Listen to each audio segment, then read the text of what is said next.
We're going to complete the square in order to find the vertex of this parabola. It's kind of a difficult thing to do. So we need a 1 in front of the x squared. We need a coefficient of 1. So we're going to factor out the negative 4/10. 4 goes into this, 2.4 times, so it should be negative 24x. And then we have the plus 11 over here. Now we need to complete the square. We need to put something here that makes this be a perfect square, and then we need to undo the effect of that over here so that we have something that equals the original. So when we do that,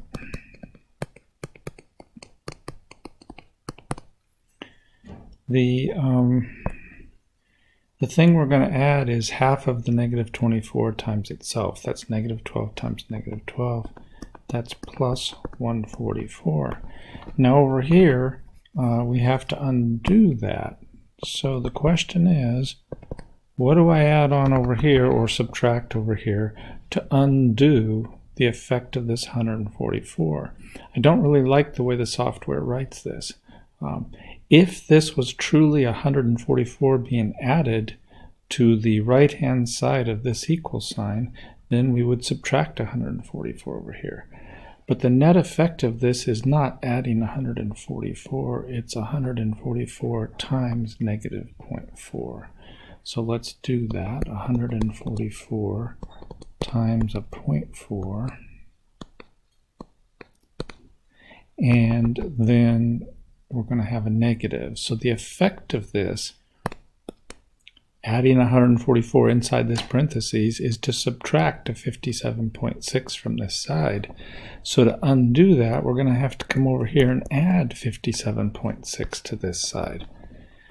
Now the proof of all this jabbering is that if you distributed this through here and combined these two terms and combined all like terms, you'd end up back where you started.